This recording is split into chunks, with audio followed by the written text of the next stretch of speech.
Guys, Jim back here with you with another video. Hope everybody's doing well out there this evening. 30 days with a knife. I've never done that before.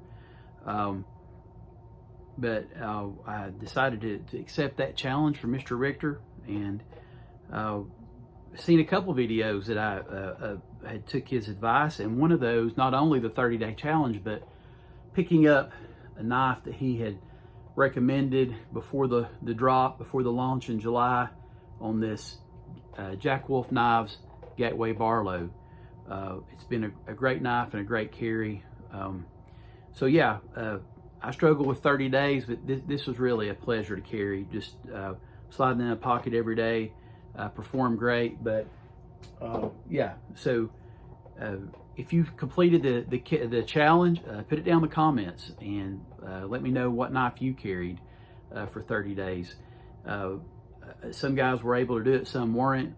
Normally I would not be able to do that, but this was just an exceptional knife, great carry. So we're going to flip the camera around, get on the table, and look at an exceptional knife, in my opinion, especially for the money, the Jack Wolf Knives Gateway Barlow. Thanks for coming by.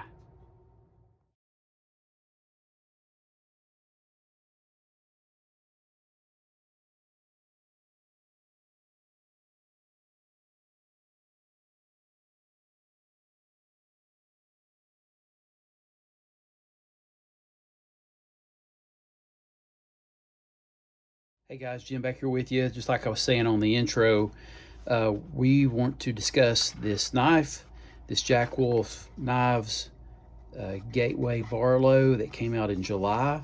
I carried this as part of the Richter 30-day challenge. But before we get into that, I want to look at a couple other knives that I've been carrying quite a bit here lately. One of them is the Spyderco PM2. You guys know this knife. It's a great carry. I'm looking to do I'm going to order some micarta handle scales for this, probably do a pocket clip update on this, or upgrade.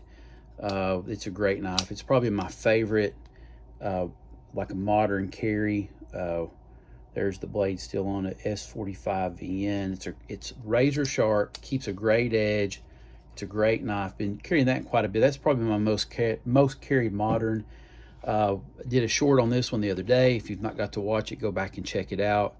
But it's the Farm Boy knife. I picked it up in Danville at Dwayne Clark's Knife Show. CNA Knife Works.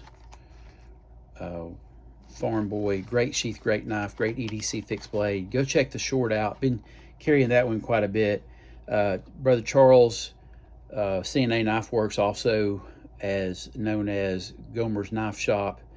There's his card, his information, and then he's even got a code that you can scan. If you can scan that and check out his stuff, does a great job. So I've been carrying the Spyderco, been carrying the Farm Boy quite a bit as a fixed blade. Was toting this today, and I've shown this on Instagram, but probably not on YouTube. This is like a single blade jackknife. This is a IXL George Wostenholm, Sheffield, England, little single blade jackknife. This thing, and be sure to, I love, it's one of the things that drew me to this knife, oil the joints. It's the little things, right? Oil the joints. Always be sure to oil and take care of your knives. I think that is so cool. But I'm not sure on the age on this. I picked it up at an antique store. There's no blade play. The centering, the gapping, everything's pretty good on it. Like I said, holds a great edge. Good steel on this. Half stops. Don't know an age on this. If you guys have a date chart or a way to age these, please put it down in the comments and let me know. I'd sent it over to Slip Joint Sawyer, a picture of it, and he didn't really have a chart or a really accurate way to age these. I thought he would probably be an authority on doing that. So anyway, this is a great knife. I love the design. I love that spear point. It's a great carry. This is like a synthetic plastic type handle, so it's really, really light. So look at that. Tang stamp again. Super, super great knife. Yeah, it's a good one. I don't think I've ever shown this on YouTube. If I have, I apologize, guys, but that's been riding today in a Stephen Jeffries SJ Relics Restorations slip, and another awesome, really great slip right there. So with that being said, let's dig into the knife. Gateway Barlow, $69 plus tax and freight. I think that's what I got it from SMKW for. Y'all seen this packaging. They do a great job with their packaging. Okay, here's the box. Yeah, it is what it is. It's pretty cool graphics and everything on the box. So price point, $69. That is a fair amount of money to pay for a pocket knife, no doubt. 69 bucks, 70 bucks. By the time you add the tax and the freight and things on there, you could be pushing 80 bucks easy. So that's a lot of money for a pocket knife. But for Jack Wolf, that's definitely entry level. That's definitely one of their more inexpensive models, 200 to 300 on up for those. So that has been a big deterrent for me for investing in a Jack Wolf. I have paid, more money. I've paid that kind of money for knives, but to me, what I would consider like a Grail type knife, an older vintage case that's nearly mint or something to that effect. I don't spend that amount of money very often, so I don't have a huge collection of Jack Wolf knives. But when I make an investment in a knife of that kind of money, $200 to $300 range, it's definitely an investment. It's definitely something, first of all, I like it, but it's something older, vintage case, GEC, something of that nature. So I held off on getting a Jack Wolf. It was definitely on the list to pick up. So when this dropped, I thought, oh yeah, if I can get one, I'm definitely going to get one. So this knife has been riding in this sheath. It's a Wolf, Coyote, whatever you want to say there, Howling. I thought it was pretty cool, being Jack Wolf. I'd picked this slip up, and I'd mentioned it before in a short or another video from John over at JL Ventures. There's a look at this sheath after 30 days. That's pretty much the only knife that's been in this sheath, or this slip. I keep calling it a sheath. In this slip has been this knife. And John does a great job. It's a beautiful slip. We had done a trade. He threw that in. I was able to pick up the Jack Wolf, so this knife's home for the 30 days that I've carried this knife. So let's check the knife out. I've not really done anything to it. I've not wiped it off. I've not re-oiled it. I think the knife came pretty sharp, no doubt. Had a pretty good edge on it, and I think I've stropped it one time. Didn't really need it. I just wanted to see if I could get it just that extra little bit of razor sharpness, which it came with a really good edge. But there you are. I mean, this is it. There's a look at the 142 20 CN. I think that's the blade still on that. 14C20N. Clip point, great swedging. You guys have seen the videos on these. Richter's done them. Other folks in the community have done them. Guys, I've really tried to pick at this knife. I can tell you it's definitely sharp. It has bit me a couple times just out of my own ignorance, but it's got a really good pull. I would say, I guess I would go along with what a few of the others have said in the community, 6 to 7. It's definitely got a good pull, and it definitely locks into the stops, half stop, full open, and the fit and finish on this thing. I had this in Danville. I think I shown it to Brian over at Brian's Knives, and I mean, y'all can see that. I mean, the spacing, the gapping, the way the back springs match up, the single bolster. I guess you would consider that a threaded or threaded bolster, fluted bolster maybe. The shield, this is pinned and not screwed on. Micarta. You really have to be careful if you're doing one-handed going into the half stop, because if your finger is too close, this thing, the way it'll snap in, it'll come over just a little bit. Maybe, I guess you'd call that maybe a detent before it snaps back just a tad.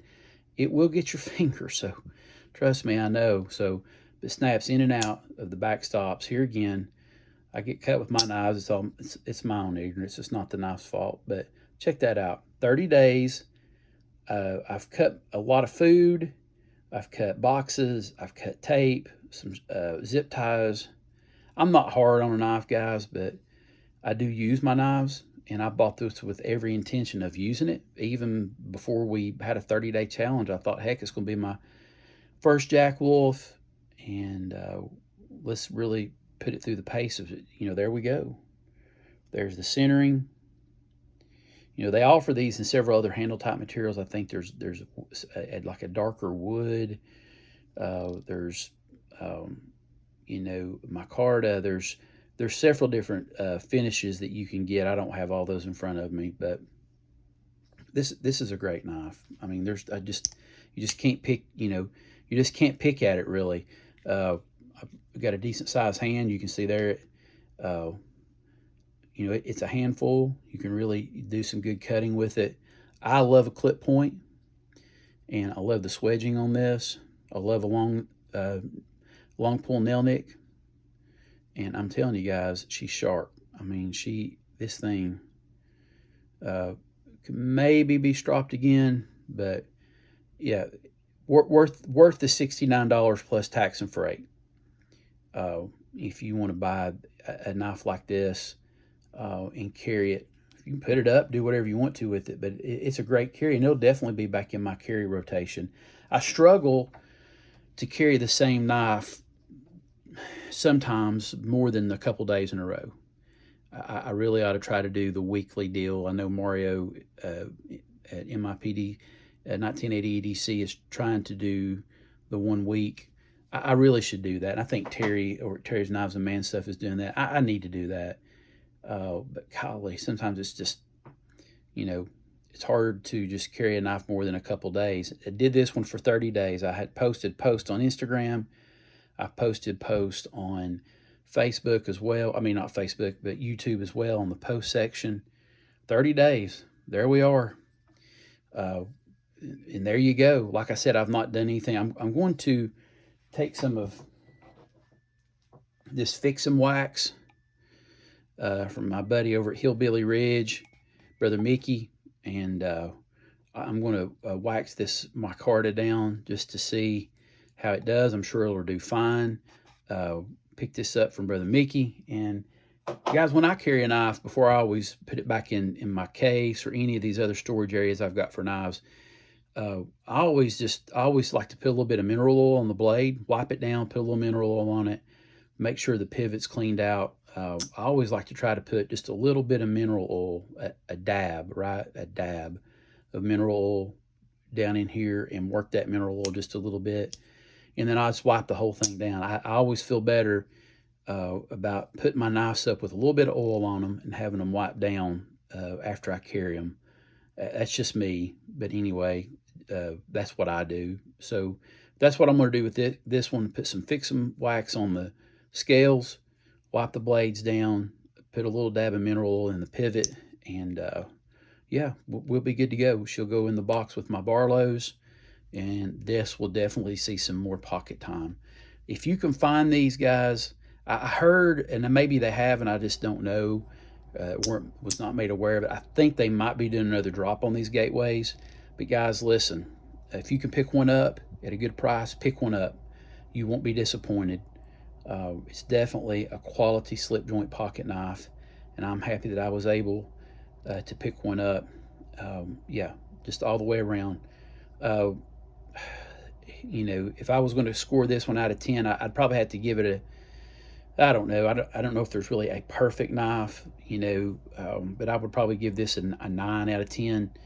I've really enjoyed carrying it. No issues at all. Fit, finish, all the way around for a 30-day challenge. All right, guys, we're about 12 minutes. That's my report on the Jack Wolf's Gateway Barlow. Really like the knife. If you want to go on my Instagram or YouTube on the post and look at some of the pictures where I toted that, feel free to check out Brother Charles. Check out Brother J.O. for some leather work. And of course, Stephen and so many of the other great leather workers that we have in the community. Guys, I appreciate all the support. Look forward to seeing your comments down in the comment section. And just remember, whatever you're carrying today, you don't have to carry on your own. Guys, I appreciate you, and we'll see you on the next video.